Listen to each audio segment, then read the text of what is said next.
네, 김영환입니다.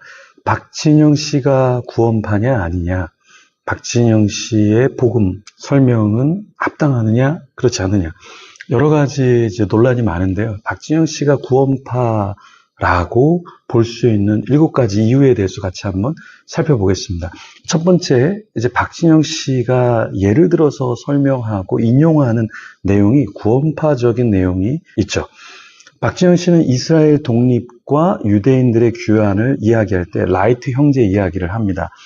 100년 전에 라이트 형제가 비행기를 이렇게 발명해서 그 비행기가 유대인들이 이스라엘로 돌아오는데 중요한 역할을 했다, 이렇게 막 설명을 하는데, 1차 세계대전이 끝난 후 영국의 지배하에서 이스라엘이 건국이 이루어질 때 많은 유대인들이 폴란드와 헝가리 지역에 거주하고 있었죠.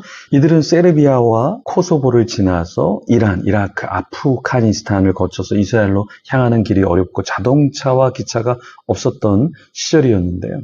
그러나 비행기를 통해 이스라엘로 돌아오는 것이 가능해졌다라는 점을 강조하면서 박진영 씨가 이사야서 60장 8절의 예언을 인용하고요. 2000년 동안 전 세계에 흩어졌던 이스라엘 백성이 독립을 위해 비행기로 돌아오는 모습을 묘사한 것이다, 이렇게 설명을 하는데요. 이 내용은 구원파의 권신찬 그 분의 저서에서 나오는 비둘기 예화죠, 비유죠. 근데 이것을 박진영 씨가 혼자서 성경을 연구하고 혼자서 복음을 정리했다고 했는데, 어떻게 이사야 말씀, 그리고 비행기에 대한 거, 또 비행기를 만들었던 라이트 형제의 이야기, 이스라엘에 대한 이야기, 이런 것들이 어떻게 다 구원파의 권신찬의 이야기와 같을 수 있을까? 여러분, 이거는 마치 그냥 내가 혼자 연구했는데 어떻게 연구하다 보니까 그냥 내가 이런 교리를 만들었네?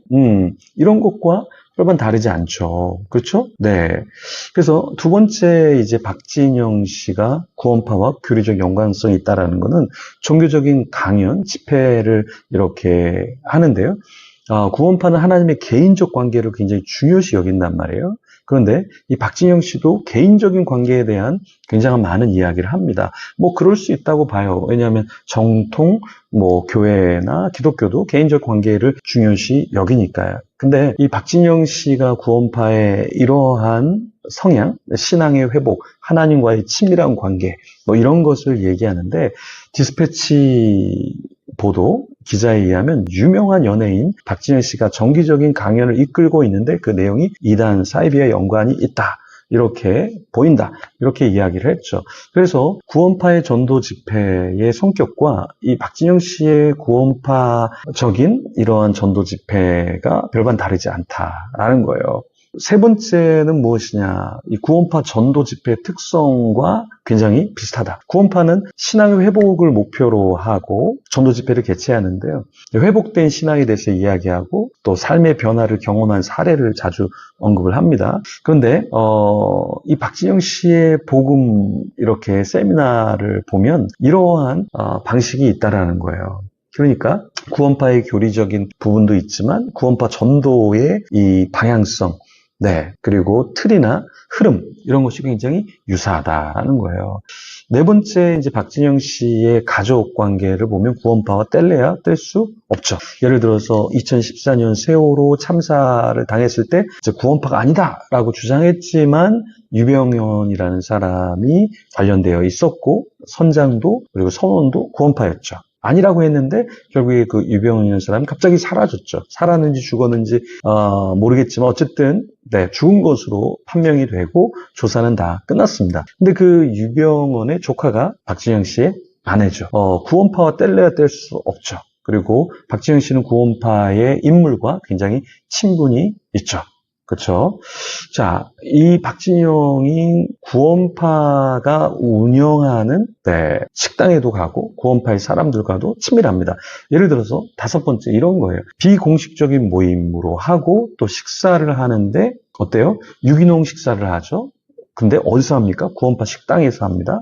자, 구원파가 운영하는 식당에서 사람들이 우르르 몰려간다. 그럼 우리가 교회에서 집회하고 뭐 할 때 우리는 어디 갑니까? 성도님이 운영하는 그러한 가게 가서 식사를 하잖아요. 그러니까 구원파가 아니라고 하는데 왜 굳이 구원파 식당에 가서 식사를 할까요? 구원파가 아니라고 하는데 왜 구원파적인 인물과 함께 있을까요? 이거는 마치 나는 고기를 싫어해. 그런데 밥만 먹으면 계속 고기만 먹고 있는 거예요. 이거 마치 나는 야채를 진짜 싫어해. 그런데 아침, 점심, 저녁에 다 야채를 먹는 거예요. 그럼 뭘 말하는 거예요? 그렇지 않다라는 것을 이야기하는 거죠. 그래서 박진영이 구원파의 이념을 내면하고 있는 것은 아니냐. 관계성을 보면 구원파의 인물이 아니냐. 그죠?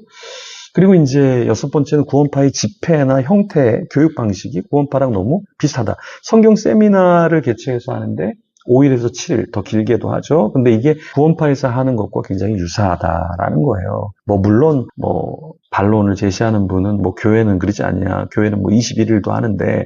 근데 이게 박진영 씨가 하는 게 구원파랑 굉장히 비슷하다는 거예요. 여러 가지. 먹는 것도 그렇고, 만나는 것도 그렇고, 집회의 성격이나 또 예화도 그렇고, 성경의 교리도 그렇고, 굉장히 비슷한 면이 많다라는 거예요. 그래서 구원파일 수밖에 없다. 이런 이야기가 나오는 거죠. 마지막 때의 증인, 구원파에서 말하는 마지막 때의 증인, 이 사람이 오히려 박진영 씨가 될 수도 있는 거죠. 그렇죠?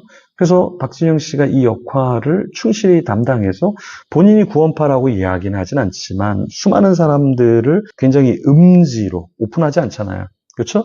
이 이단들의 특징 중에 한 가지가 뭡니까? 오픈하지 않는다는 거예요. 그렇게 만약에 정말 떳떳하다 그러면 공개를 해서 사람들을 구원하고 싶다면 정말 더 많은 사람들을 오픈해서 때 집회를 해야 되는 거 아닌가? 우리가 정통 교회가 누구는 들어오고 누구는 들어오지 못하게 하는 그런 교회가 어디 있습니까? 다 열려 있죠. 이단에게도 열려 있고 동성애자에게도 열려 있고 정치인에게도 열려 있고 교회는 다 열어놔야 돼요. 근데 박지영 씨는 유독 굉장히 폐쇄적이다. 이건 이단에서 보여주는 것 전형적인 형태다라는 거예요. 그래서 우리는 박지영 씨가 구원파다라고 할 때 그 무게중심을 아니다라고 두는 것보다는 구원파일 수 있다라는 것에 무게중심을 둬야 되는 게 그 교리, 그 성경적인 것을 푸는 것을 단순히 몇 년 성경 열심히 해서 이렇게 만들어낼 수 있는 게 아니잖아요. 여러분은 그렇게 만들어낼 수 있습니까? 몇 년, 여기 아마 영상을 보시는 분은 신앙생활 10년, 20년 해도 박진영만큼 못할걸요? 아마 웬만한 목회자도 못할 겁니다. 웬만한 신학 교수도 박진영 씨처럼 체계적으로 복음이나 성경을 풀지 못할 거예요. 이 말은 뭐냐? 누군가 전해주지 않았다면, 누군가 어떤 팁을 주지 않았다면 이렇게 정밀하게 교리를 만들고 예화를 가져와서 만들고 하는 것이 쉽지 않다라는 거예요. 네, 물론 박진영 씨가 천재거나 하나님의 계시를 받았는데 구원파의 계시를 받아서 그렇게 만들었다. 그렇게 말하면 할 말이 없지만 박진영 씨는 구원파와 상당히 관련이 있을 수밖에 없다. 그렇죠? 네. 그래서 이러한 부분에 있어서 여러분들이 조심히 들으셔야 되고 잘못 또 넘어가서는 안 됩니다. 아주 건강한 교회에서 전통적인 교회에서 신앙생활 하시고 또 가난한 성도님들 여기저기 귀동냥하면서 귀가 썩지 마시고 이상한 이단에 빠지지 마시고 3단 사이비에 빠지지 마시고 성경을 잘 읽고 분별하는 여러분이 되기를 소망합니다.